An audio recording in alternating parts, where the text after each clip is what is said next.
Guys, हम सभी अपनी लाइफ में कुछ ना कुछ करना चाहते हैं, जिसके लिए हमारे दिमाग में कई तरीके के आइडिया आते हैं कि मुझे ये करना चाहिए, वो करना चाहिए। लेकिन उसी वक्त में हमारे दिमाग की एक और साइड सामने आ जाती है जो कहती है नहीं यार, ये तो काफ़ी ज़्यादा मुश्किल है, तेरे से होने वाला नहीं है, देख उससे भी नहीं हुआ था, तू क्या चीज़ है। तो इसी वजह से वो सारे आइडिया हमारे धरे के धरे रह जाते हैं। दरअसल इसको बोला जाता है क्रैब मेंटालिटी। जिस तरीके से एक बकेट के अंदर से कोई भी क्रैब बाहर नहीं निकल सकता क्योंकि वो एक दूसरे को नीचे खींचते रहते हैं, तो इसी तरीके से आपकी वो नेगेटिव सोच आपको वो काम करने नहीं देती है जो शायद आप कर सकते थे लेकिन किया नहीं। तो इसको क्रैब मेंटालिटी इसी वजह से कहा जाता है। इस दुनिया के अंदर कॉफी को बैन करने के अब तक करीबन 5 अटेम्प्ट हो चुके हैं, जहां पर लास्ट अटेम्प्ट 1777 में किया गया था Frederick the Great of Persia द्वारा। यहाँ पर उन्होंने कहा था कि बियर ज्यादा फायदेमंद है कॉफी से, और वो लोगों को यही कहते थे कि हमें बियर को ज्यादा प्रायोरिटी देनी चाहिए बजाय कॉफी के। और इसी के साथ साथ उनका मानना ये था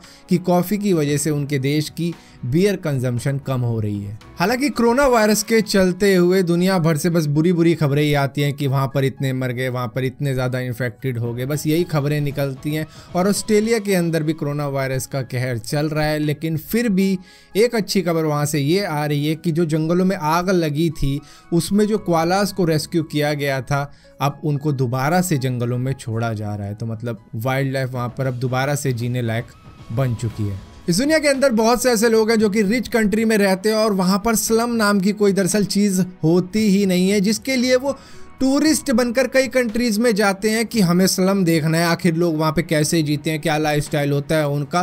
तो यहाँ पर साउथ अफ्रीका के अंदर एक इसी तरीके का रिजॉर्ट भी बनाया गया है जिसका नाम रखा गया है शांति टाउन, जो कि स्लम बेस्ड एक रिजॉर्ट बनाया गया है जिसकी थीम ही स्लम है। जिसके अंदर जब आप जाओगे तो आपको हर चीज़ मिलेगी, वहाँ पे गीज़र मिल जाएगा, AC मिल जाएगा, स्पा मिल जाएगा, इंटरनेट मिल जाएगा, TV मिल जाएगा, सब चीज़ मौजूद होंगी जो कि अमीरों की लाइफस्टाइल में होती है। लेकिन फिर भी बस इसको डिज़ाइन कुछ इस तरीके का दे दिया गया है कि एक स्लम बेस्ड रिजॉर्ट है जहाँ पर अमीर लोग आते हैं स्लम का एक्सपीरियंस लेने के लिए।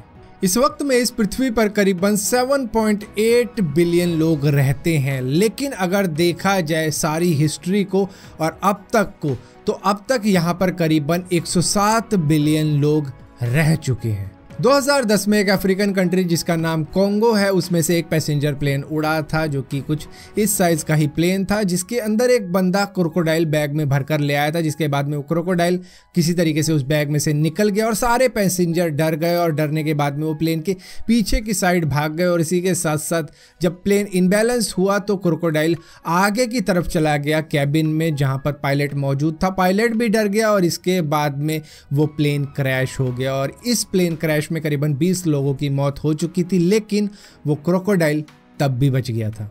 आई एम श्योर आप कई ऐसे पब्लिक प्लेसेस पे गए होंगे जहाँ पर आपको फ्री वाईफाई मिल जाता है। कहीं दूसरी कंट्री में देखा होगा या फिर अपनी ही कंट्री में देखा होगा जहाँ पर रेलवे स्टेशन पे, रेस्टोरेंट पे आपको ऑफर दिए जाते हैं कि यहाँ पर आपको फ्री वाईफाई मिल जाएगा, यूज़ कर सकते हो।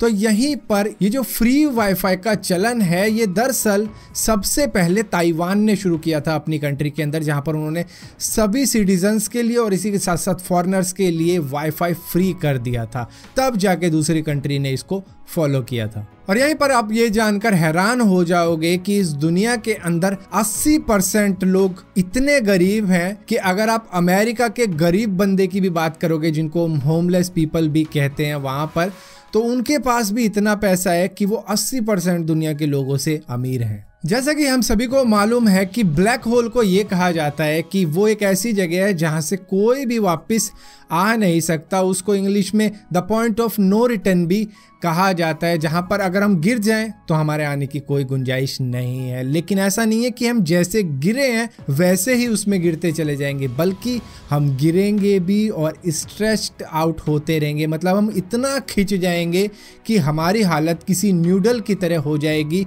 और इस पूरे प्रोसेस को बोला जाता है स्पैगेटिफिकेशन। एक कंपनी है जिसको आप में से बहुत से लोग जानते होंगे, जिसका नाम है पापा जॉन्स, जिसके फाउंडर जॉन शेनेटर ने अपनी कार बेच के 1983 में बेची थी इन्होंने अपनी शेवलेट कैमरॉन Z28, जिसको बेच के उन्होंने अपनी इस कंपनी की शुरुआत करी थी। जिस कंपनी को शुरू करने के 6 साल बाद में इन्होंने फैसला किया कि मुझे अपनी वही कार वापस चाहिए, जिसको वो 20 सालों तक ढूंढते रहे लेकिन नहीं मिली। करीबन 2009 में जाके इनको अपनी कार मिली, जिसको उन्होंने $2.5 लाख में वापस खरीदा। और इसी साथ साथ इसी तरीके के एक और बंदे थे जो कि अपनी कार से बहुत ज़्यादा प्यार करते थे। उन्होंने 1928 में अपनी रोल्स रॉयस पिकाडेली P1 रोडस्टर खरीदी थी, जो कि उन्होंने करीबन 78 ईयर्स तक चलाई थी और इसके बाद में 102 साल की उम्र में इनकी मृत्यु हो गई थी। सो फिलहाल के लिए अमेजिंग रैंडम फैक्ट्स की इस वीडियो में इतना ही था। अगर ये वीडियो आपको पसंद आती है तो इस वीडियो को लाइक जरूर करना, शेयर जरूर करना और इसी तरीके की और भी वीडियो देखने के लिए इस चैनल को सब्सक्राइब जरूर करना और सब्सक्राइब किया है